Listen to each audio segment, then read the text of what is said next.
La Fabrique Audio présente La Petite Histoire. www.lafabriqueaudio.com. La liste des films tirés de faits réels, d'événements paranormaux ou bien encore d'apparitions troublantes est très longue. Mais parfois il arrive que le tournage d'un de ces films devienne encore plus étrange que le film en lui-même. De la trilogie Poltergeist jusqu'à L'Exorciste, on va revenir aujourd'hui ensemble sur pas mal de faits troublants, voire dramatiques qui ont marqué le cinéma et qui ont eu lieu au cœur d'Hollywood et sous le feu des projecteurs. Vous êtes maintenant ici, et quoi qu'il arrive, vous ne pouvez plus reculer.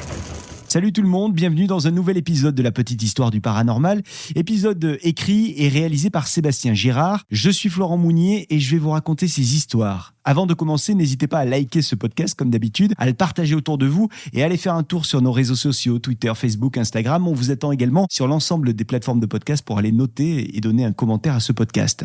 Alors comme je vous le disais plus tôt, aujourd'hui on parle de ce qu'on peut qualifier de tournage maudit. Sortez vos pop-corn, installez-vous confortablement. On est parti pour quelques minutes de frissons et d'anecdotes autour de tournage de films maudits. Vous vous souvenez qu'on avait parlé il y a quelque temps de l'histoire troublante qui avait inspiré le film L'Exorciste d'Emily Rose, dont on vous avait d'ailleurs partagé des audios de son exorcisme. Si vous n'avez pas encore écouté cet épisode, je vous conseille d'aller le faire, ça glace le sang. On entend cet exorcisme en live avec des voix atroces qui viennent de l'au-delà. Alors, il faut savoir que sur ce tournage du film L'Exorciste d'Emily Rose, c'est l'actrice qui joue Emily Rose, Jennifer Carpenter, qui voit et qui ressent des choses étranges. Elle raconte par exemple que pendant le tournage, elle a senti, Jennifer Carpenter, elle a senti comme si quelqu'un la suivait tout le temps. Elle a senti qu'elle n'était jamais seule, où qu'elle aille. Et puis Jennifer, quand elle arrive chez elle, elle essaye de se détendre après des journées de tournage un peu exténuantes, mais impossible pour elle de se détendre. Parce que la nuit, à plusieurs reprises, il y a des phénomènes un peu bizarres qui se passent. Alors qu'elle est en train d'essayer de dormir, sa chaîne IFI, qui s'allume toute seule. D'un coup, elle entend la chaîne IFI jouer à fond une chanson. Alors qu'elle est dans son lit, ce phénomène bizarre se répète. Et à chaque fois, c'est la même chanson qu'elle entend. Et elle la reconnaît, cette chanson. Il s'agit du morceau Alive de Pearl Jam. Alors, Jennifer, elle se lève de son lit. Elle arrive dans le salon. Tout est noir, elle allume donc la lumière.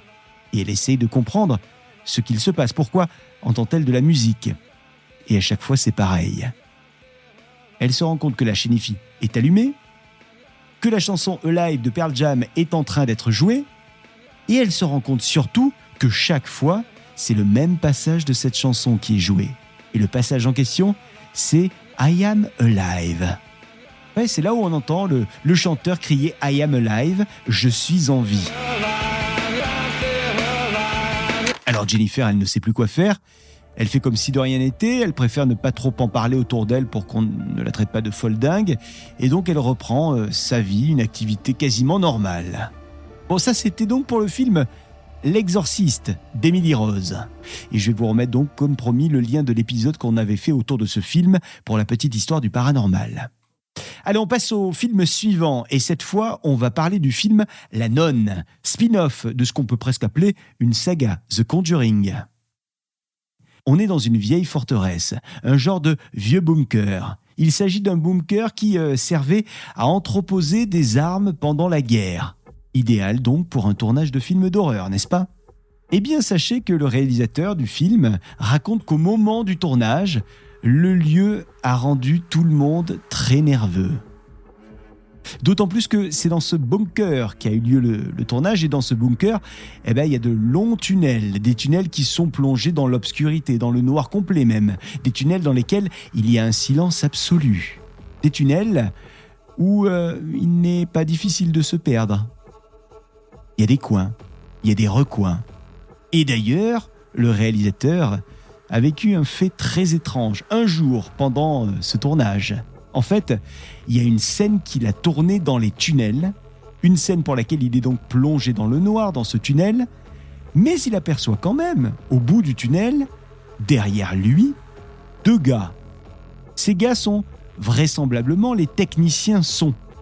Alors le réalisateur, qui ne les voit pas bien, les salue de loin. Et il croit voir que ses ingénieurs du son le saluent également. Le réal se demande bien à quel moment les gars ont pu rentrer parce qu'il s'agit d'un cul-de-sac. Le tunnel est fermé, donc les gars sont forcément passés à côté de lui.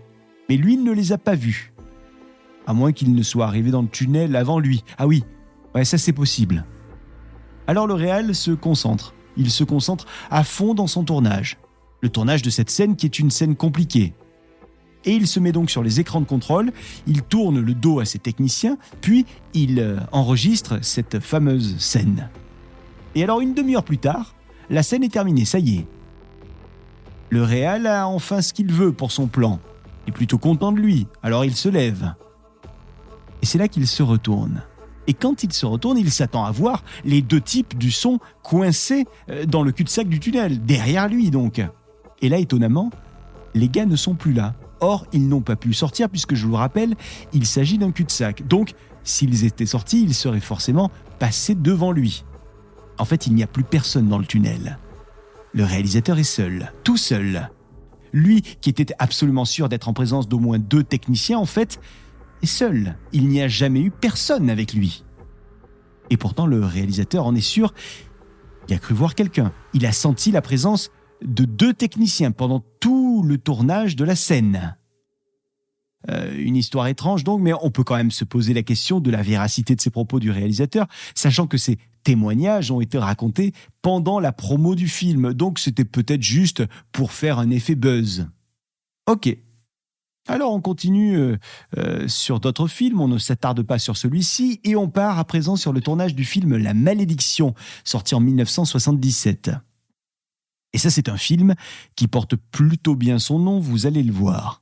D'abord, à plusieurs reprises, on a un problème avec des avions sur ce film. Des jets privés, précisément. Vous allez me dire, tant pis pour l'équipe, ils n'avaient qu'à pas prendre des moyens de transport polluants. Bon, d'accord. Mais quand même, les gars, à cause de ces jets privés, ont failli y passer. Tout d'abord, c'est le cas de l'acteur Gregory Peck. Et puis, c'est le cas aussi du scénariste David Seltzer. Tous les deux viennent sur le tournage en jet privé. Et tous les deux ont un problème avec leur avion. Leur avion va être frappé par la foudre. Ça fait quand même beaucoup, 2 avions frappés par la foudre. Et ce n'est pas fini. Je vais encore vous balancer une autre histoire avec l'acteur Gregory Peck, ce même acteur qui, après avoir tourné des scènes en Israël, doit rentrer aux États-Unis. Et il décide, pour rentrer aux États-Unis, de louer un jet privé. Alors visiblement, les histoires précédentes ne lui ont pas suffi, il avait l'intention de louer un jet privé, mais il a décidé au dernier moment, on ne sait pas pourquoi, d'annuler la location de ce jet privé.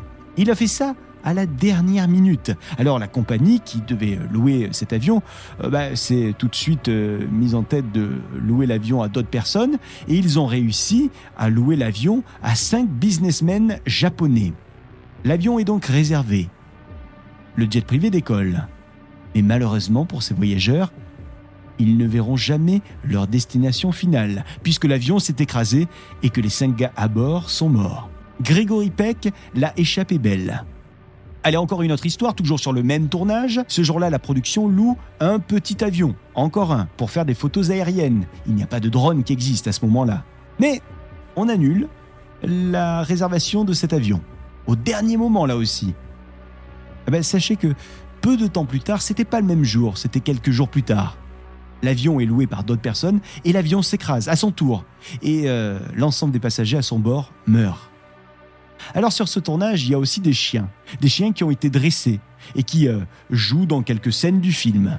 Alors habituellement, les chiens dressés savent exactement ce qu'ils ont à faire. Des chiens qui sont habitués au plateau de tournage, des chiens qui sont habitués à voir du monde. Là, ce sont des Rottweilers, 2 Rottweilers. Tout semble bien se passer pour l'instant avec ces chiens, jusqu'à ce que, un jour, sur le plateau, les 2 Rottweilers commencent à grogner. Comme si ces 2 Rottweilers étaient nerveux. Beaucoup plus nerveux que d'habitude. Heureusement, le dresseur est là et il les calme. Il se rapproche d'eux, il les caresse, il les calme. Ouais, sauf que ça va vite se retourner contre lui. D'un coup d'un seul, les 2 chiens se mettent à grogner, puis à aboyer, puis, sans que le dresseur ait le temps de réagir, les 2 chiens lui sautent à la gorge. Et ça, c'est extrêmement rare. L'attaque de chiens sur leur propriétaire, sur le dresseur, c'est un fait qu'on ne voit pas souvent. Alors, rassurez-vous, le dresseur va s'en sortir, mais qu'est-ce qui a bien pu passer par la tête de ces deux chiens pour sauter sur le dresseur ? Des chiens qui semblaient avoir peur avant de commettre cette attaque, comme si quelque chose leur tournait autour. Bon allez, on va quitter ce film et on passe à un autre film, l'un des plus célèbres films d'horreur, de par son histoire, mais aussi de par ce qui s'est passé autour du film. Je vous parle du film Poltergeist. C'est vrai qu'il y a eu pas mal de problèmes sur ce tournage. Un des premiers incidents, c'est avec l'acteur Oliver Robbins. Oliver joue le rôle de Robbie Freding, le fils de la famille. Alors, je ne sais pas si vous vous en souvenez de ce film, mais à un moment donné, on voit un clown maléfique, qui attrape le gamin par le cou et qui l'étrangle.